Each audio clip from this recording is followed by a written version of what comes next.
Selamat pagi pemirsa, saya Budi Arti akan menemani Anda dengan beragam informasi terkini di antaranya. Lapas Tanjung Gusta Medan belum terima kunjungan keluarga napi. Rumah langit di Simalungun siap tampung orang dengan gangguan jiwa. Tradisi mandurung di Desa Gunung Tua, Padang Lawas Utara. Selain cuplikan berita tadi, kami juga akan menghadirkan beragam informasi lainnya. Pemirsa, kita jelang sumut hari ini pagi selengkapnya.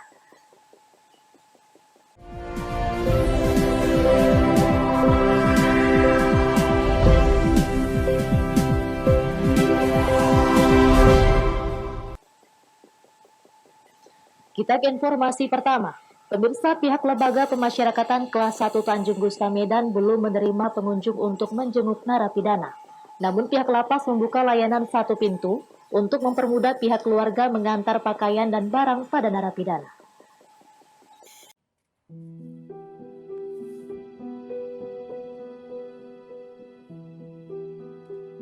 Setelah hampir 7 bulan COVID-19 berdampak di seluruh wilayah Indonesia, hingga saat ini pihak Lembaga Pemasyarakatan Kelas 1 Tanjung Gusta Medan yang berada di kawasan Kecamatan Medan Helvetia, Kota Medan, masih belum menerima kunjungan keluarga untuk menjenguk warga binaan atau narapidana yang berada di dalam lingkungan lapas. Meski begitu, salah satu keluarga narapidana yang hendak mengantar makanan serta melakukan pengecekan remisi tentunya menjadi mudah karena pihak lapas membuka pelayanan satu pintu. Peraturan tersebut telah ditetapkan pihak Kementerian Hukum dan HAM selama pandemi COVID-19.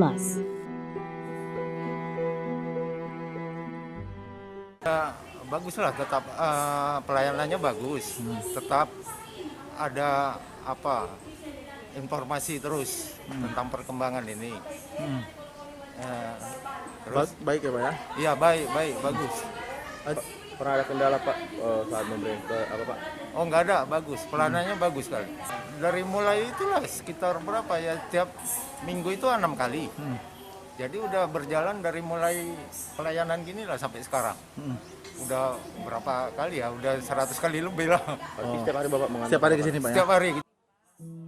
Sementara itu, Kepala Bidang Pembinaan Tanjung Gusta Medan, Tiwa Sembiring mengatakan, setiap harinya ruang tahanan selalu disterilkan untuk mengantisipasi penyebaran virus serta menghindari klaster baru di lingkungan lapas maupun rutan. Jadi setelah kita nggak ada layanan kunjungan, tidak lama kita atas inisiatif Kalapas, penitipan barang itu dan video call dengan keluarga itu segera juga kemarin kita buka. Itu mengantisipasi bagaimana warga binaan kita lebih bisa tenang lagi, sedikit bisa merasakan perhatian dari keluarga. Sejauh ini kita belum ada dapat informasi yang jelas dari Dirjen kapan launchingnya. Cuman kalau persiapan kita udah bisa lihat di depan bagaimana kami mempersiapkan bila itu sudah diizinkan. Selain itu, petugas sipir di dalam lingkungan lapas wajib menjalankan protokol kesehatan dalam melaksanakan tugas. Wahyu Pratama melaporkan untuk Eva Rina TV. Pemirsa, terbukti tak terapkan protokol kesehatan dengan tidak menjaga jarak. Satgas COVID-19 Sumut menutup Hyde Bar Medan dan membubarkan pengunjung bar tersebut. Mirisnya saat dihukum karena tidak menggunakan masker, sejumlah pengunjung tidak hafal Pancasila. Satgas COVID-19 Sumut dan petugas gabungan TNI Polri serta Satpol PP Kota Medan melakukan razia protokol kesehatan di Hyde Bar, Jalan Ring Road Medan, Sumatera Utara. Memasuki lokasi bar ini, petugas temukan pelanggaran protokol kesehatan dengan jumlah pengunjung yang melebihi batas izin dari pemerintah serta tidak adanya penerapan jaga jarak pada bangku dan meja. Bahkan ketika melakukan razia masker, petugas menghukum pengunjung dengan menyanyikan lagu Indonesia Raya serta melafalkan Pancasila. Mirisnya, banyak pengunjung yang tak hafal Pancasila.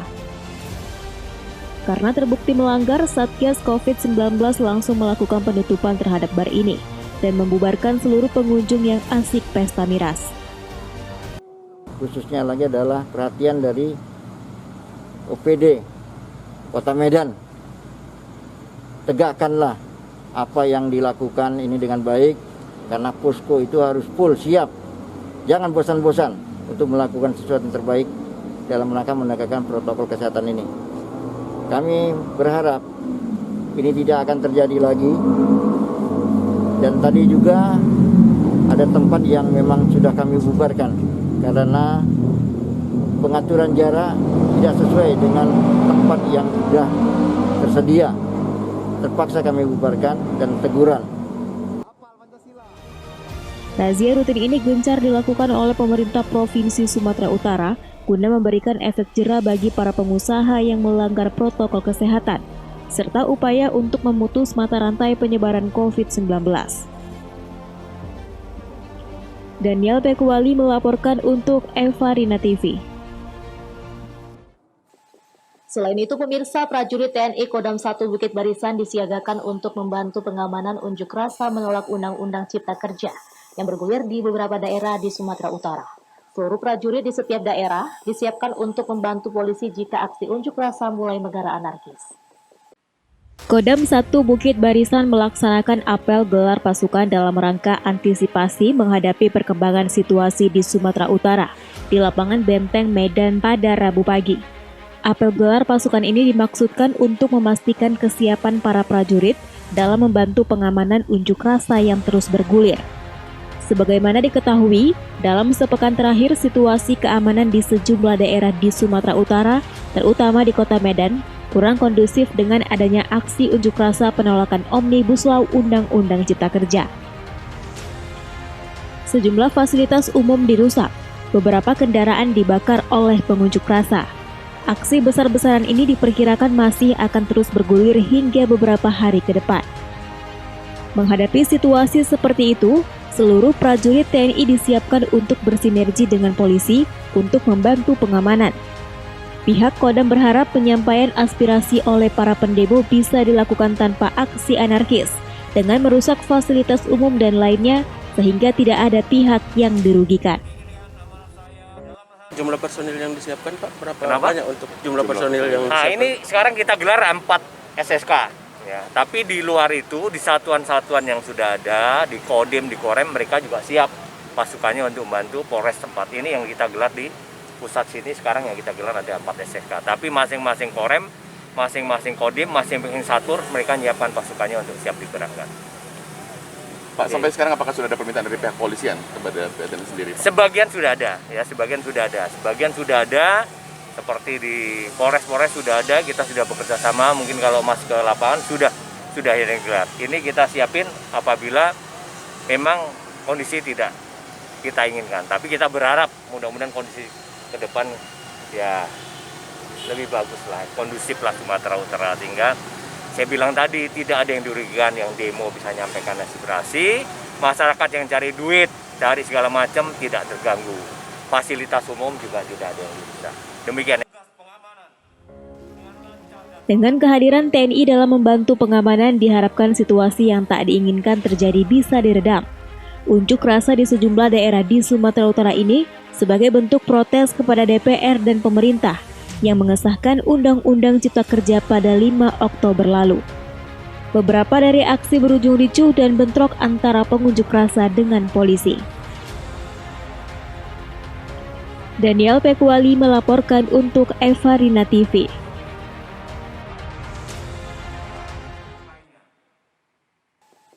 Sumut hari ini masih akan kembali sesaat lagi, tetaplah bersama kami.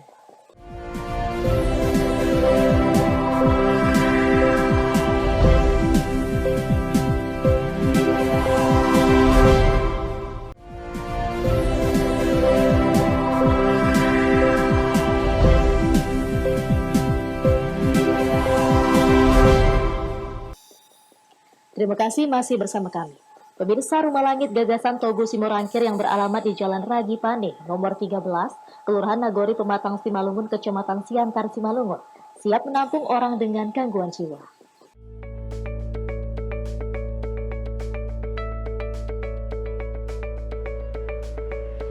Untuk menetralisir keberadaan orang dengan gangguan jiwa atau ODGJ yang sering berkeliaran baik di kota maupun di desa, Toga Simorangkir dengan rasa keprihatinan membuat gagasan penampungan ODGJ.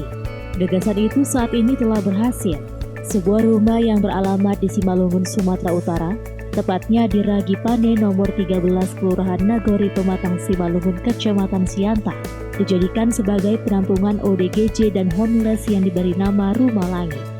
Rumah Langit ini siap menampung para ODGJ termasuk para tunawisma yang selama ini berkeliaran di jalanan. Rumah Langit menjadi atap sekaligus tempat berteduh bagi mereka. Semua ditampung di rumah sosial ini tanpa membedakan jenis kelamin, suku, agama, maupun ras. Rumah Langit tersebut didirikan Togo Simorangkir sekaligus memperingati Hari Kesehatan Jiwa Dunia yang diperingati setiap 10 Oktober. Keberadaan Rumah Langit ini sendiri mendapat apresiasi dari pihak Kecamatan Siantar. Hal tersebut disampaikan Camat Siantar Daniel Silalahi usai mengunjungi Rumah Langit. Kegiatan Rumah Langit ini pure murni adalah kegiatan sosial. Saya sebagai camat mewakili pemerintah mengucapkan banyak terima kasih kepada Togo Simorangkir dan tim karena sudah berpartisipasi dan membantu tugas-tugas pemerintah dalam menangani ODGJ dan orang-orang yang tidak memiliki rumah. Harapan kami Rumah Langit yang ada di Kecamatan Siantar ini bisa sebagai contoh kepada kita semua agar turut membantu orang-orang yang kurang mampu, dan akan banyak rumah langit yang lain berdiri di Kabupaten Simalungun dan di negara kita tercinta. Untuk itu kami pemerintah melalui Dinas Kesehatan Puskesmas Rambung Merah turut berpartisipasi dan memeriksa kesehatan ODGJ dan homeless yang akan ditampung di Rumah Langit. Di samping itu, kesehatan lainnya juga, baik vitamin dan yang lain-lain akan didukung oleh Puskesmas Rambung Merah. Bagi masyarakat yang ingin memberikan bantuan sosial baik berupa sandang dan pangan kepada para ODGJ dan tunawisma, dapat langsung datang ke Rumah Langit di Jalan Pane nomor 13 Kelurahan Nagori Pematang Simalungun, Kecamatan Siantar, Kabupaten Simalungun.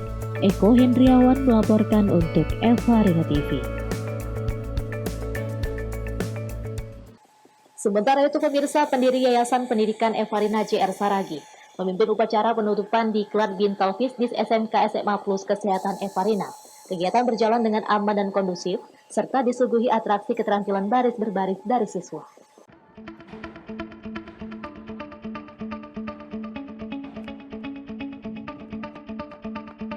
Pendiri Yayasan Pendidikan Evarina JR Saragi menjadi pimpinan upacara penutupan Diklat Bintal Fisdis bagi taruna-taruni SMK SMA Plus Kesehatan Evarina 2020-2021 yang digelar di SMK SMA Plus Kesehatan Evarina, Jalan Nawar Targa Saribudolo, Kecamatan Silimakuta, Kabupaten Simalungun. Dalam sambutannya, pendiri yayasan sekaligus Bupati Simalungun ini meminta kepada siswa yang lulus mengikuti diklat untuk mampu menjadi siswa berprestasi ke depannya, serta menjadi kebanggaan orang tua. Kegiatan ini juga dihadiri beberapa organisasi perangkat daerah Kabupaten Simalungun. Dalam kegiatan diklat ini, bekerja sama dengan Rindam 1 Bukit Barisan sebagai pelatih dalam pelaksanaannya. Mulai dari pelatihan baris berbaris hingga pelatihan bela diri TNI Yongmodo. Kepala SMK Plus Kesehatan Evarina berharap kepada siswa untuk mengikuti kegiatan belajar mengajar dengan semangat dan serius agar kedepannya menjadi siswa yang berprestasi dan membanggakan bagi orang tua. Bintal Fisdis SMA Plus SMK Plus Evarina 10 Untuk pelepasan ini ada berapa siswa ya Pak? Pelepasan siswa kelas 10 untuk hari ini berjumlah 120. Tugas yang melaksanakan Bintal Fisdis dapat melaksanakan dan mengaplikasikan saat mereka nanti setelah dan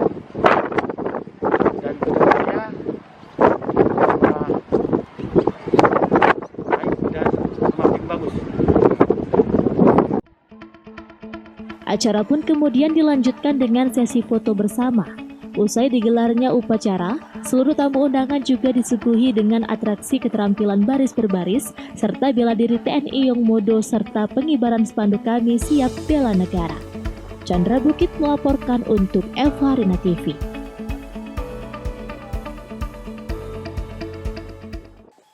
Kita ke informasi lainnya, pemirsa. Pemerintah Kabupaten Samosir serta warga dihebohkan dengan adanya 14 warga Kabupaten Samosir, Sumatera Utara positif terpapar COVID-19. Dari ke-14 warga yang positif berdasarkan hasil swab tersebut, 8 orang diantaranya merupakan petugas medis yang bertugas di Rumah Sakit Hadrianus Sinaga Pangururan dan petugas medis di 3 puskesmas di Kabupaten Samosir.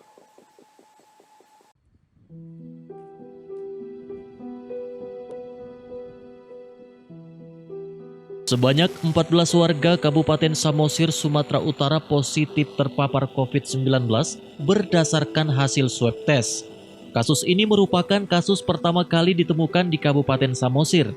Kasus ditemukannya adanya warga dan petugas medis yang terpapar COVID-19 tersebut setelah beberapa hari sebelumnya dilakukan swab massal terhadap 400 orang warga dan petugas medis di Kabupaten Samosir. Dari pelaksanaan tes swab massal diperoleh hasil sebanyak 14 orang yang dinyatakan positif terpapar COVID-19. 8 orang diantaranya merupakan petugas medis yang bertugas di Rumah Sakit Hadrianus Sinaga Pangururan dan petugas medis di 3 puskesmas di Kabupaten Samosir. Hingga saat ini, ke-14 orang yang dinyatakan positif COVID-19 tersebut dilakukan isolasi mandiri dan masih dalam pemantauan oleh petugas gugus tugas, termasuk dengan pengobatan. Lasro Marbun, pejabat sementara Bupati Samosir, mengungkapkan, pasca ditemukannya 14 warga yang terpapar tersebut, pihaknya akan memperketat pemeriksaan di lokasi pintu masuk wilayah Kabupaten Samosir, demikian juga bagi wisatawan domestik. Diwajibkan untuk menunjukkan hasil rapid test maupun tes swab jika melakukan kunjungan wisata ke Kabupaten Samosir. Selain itu, pemerintah Kabupaten Samosir melalui Dinas Kesehatan juga menutup sebanyak 4 polindes untuk pelayanan kesehatan bagi warga desa. Di antaranya, 2 polindes di Kecamatan Pangururan serta 2 polindes di Kecamatan Simanindo. Samosir sampai hari ini ada 14 terkonfirmasi dari hasil swab massal 420 orang. 420 orang itu dari 9 kecamatan. Dari 14 orang itu 4 orang adalah tenaga kesehatan, 2 itu adalah bidan desa, 1 pendulu KB, 1 lagi orang rumah sakit.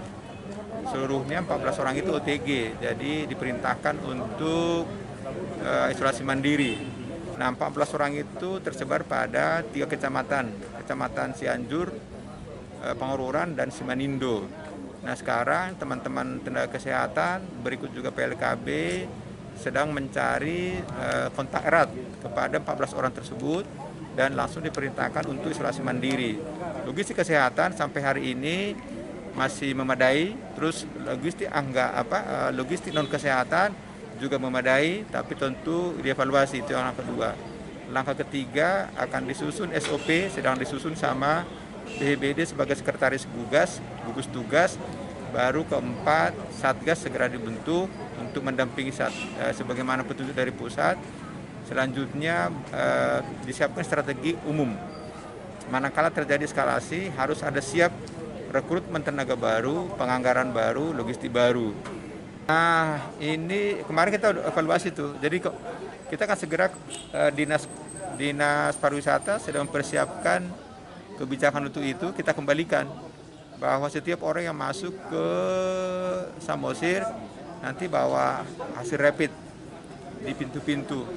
Mudah-mudahan sudah kita laksanakan minggu depan, tapi sekarang lagi dipersiapkan pemberitahuannya dan juga personil, karena kan akan shift kan, melibatkan Dishub, Satpol PP, mungkin teman-teman dari polisi dan tentara mungkin gitu. Yang 14 itu pegawainya puskesmas 8. Jadi yang 6 itu masyarakat dan pegawai di tempat lain. Nah, yang kita lakukan yang pertama itu berarti kan melakukan isolasi mandiri terhadap pegawai itu dengan ketat. Ini lagi kita tracing seluruh terkonfirmasi COVID-19 yang 14 yang kontak erat dengan mereka. Ada beberapa yang sudah selesai, tetapi kawan-kawan petugas surveilan puskesmas dengan dinas kesehatan sedang di lapangan untuk melakukan tracing. Kalau dia memang kontak erat kali, itu kita swab. Yang memang kontak eratnya tidak terlalu kita khawatirkan, kita rapid. Penyemprotan untuk disinfektan terhadap tempat pelayanan yang mereka tempati itu sudah kita lakukan hari Sabtu. Lalu untuk petugas Polindes yang terpapar sementara kita tutup karena dari 8 itu ada beberapa orang yang petugas kesehatannya di Polindes. Nah itu yang sudah kita tutup mulai Sabtu sampai nanti masa isolasi mandiri mereka selesai. Polindes di Kecamatan Pangururan 2. Polindes di Simarmata 1 dan Polindes di Puskesmas Lotung 1. Ada 4 Polindes yang kita tutup. Ada 4, satu lagi, iya ada 4 yang kita tutup sampai saat ini. Junjungan Marpaung melaporkan untuk Evarina TV. Seputar ini masih akan kembali sesaat lagi, tetaplah bersama kami.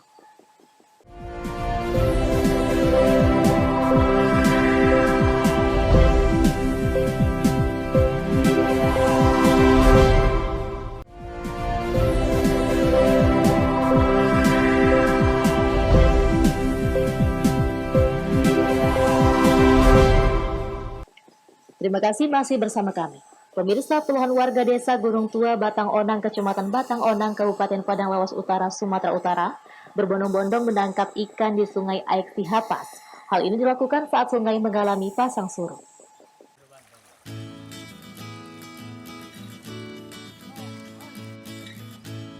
Seperti inilah jika Sungai Aek Sihapas mengalami pasang surut. Puluhan warga desa Gunung Tua, Batang Onang, Kecamatan Batang Onang, Kabupaten Padang Lawas Utara, Sumatera Utara, berbondong-bondong mandurung atau mengakap ikan di Sungai Aek Sihapas. Ikan dari hulu sungai yang terbawa derasnya arus Sungai Aek Sihapas ditangkap warga menggunakan alat tradisional yang terbuat dari jaring kecil bertangkai rotan. Tak hanya itu, warga juga menjala. Salah seorang warga desa mengatakan, mereka sengaja menangkap ikan jika sungai pasang.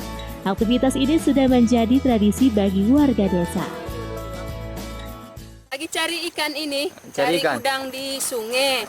Sungainya lagi besar, cari udang ini. Berarti udah tradisi sini ya, Kak? Iya, kalau airnya besar cari udang. Banyak yang dapat ya, Kak? Alhamdulillah banyak ini. Jenis ikannya apa yang dapat, Kak? Ada belut, ada udang, ada ikan. Oh, berarti dimanfaatkan ya, Kak, air yang besar ini? Iya, dimanfaatkan. Untuk mendapat ikan tersebut, warga hanya menunggu sebentar saja agar ikan masuk ke perangkap. Menangkap ikan atau yang biasa disebut daerah ini mandurung sudah menjadi tradisi bagi warga jika banjir musiman. Arif Siregar melaporkan untuk Evarina TV. Pemirsa, kegigihan seorang difabel penjual rengginang tiwul di Kabupaten Gunung Kidul, Daerah Istimewa Yogyakarta dalam bertahan di kala pandemi patut ditiru. Maridi bersama sang istri bertahan di tengah pandemi COVID-19 dengan memanfaatkan media daring untuk penjualan dagangannya.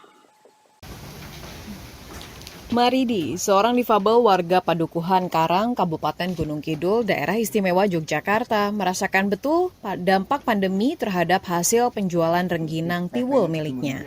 Jika sebelum pandemi dirinya berjualan di kawasan wisata Pantai Selatan Kabupaten Gunung Kidul dan mampu menghasilkan hingga 2,5 juta rupiah per bulannya, kini di masa pandemi penjualannya turun drastis akibat lesunya sektor pariwisata tempat ia berjualan. Namun kegigihan kegigihannya untuk terus berkembang menemui titik cerah. Bersama sang istri, dirinya pun mencoba bangkit dari keterpurukan. Ia pun kemudian belajar untuk menjual rengginang tiwul secara daring dengan memanfaatkan sosial media dengan berjualan di dunia maya. Usaha olahan singkong yang dirintis Maridi sejak 2013 ini kembali berjalan. Pemasaran via online, Facebook dan WA, teman-teman WA, untuk yang lain-lain belum. Dan alhamdulillah, walaupun di tengah pandemi saat ini, istilahnya kami bisa bertahan. Jadi istilahnya orang main bola itu hanya bertahan, jadi belum bisa untuk menyerang, untuk meningkatkan belum bisa, Mas. Tapi ya alhamdulillah kami bisa bertahan. Usaha yang dilakukan Maridi merupakan kegigihannya dalam bertahan hidup di masa pandemi, menghindari keterpurukan ekonomi dengan terus berusaha terhindar dari ancaman COVID-19. Dari Gunung Kidul, Daerah Istimewa Yogyakarta, Imam Prasetyo, Kantor Berita Antara mewartakan. Pemirsa, demikianlah rangkaian informasi dalam Sumut hari ini pagi. Saya Budi Arti mewakili kerabat kerja yang bertugas pamit undur diri. Terima kasih atas kebersamaan Anda dan sampai jumpa.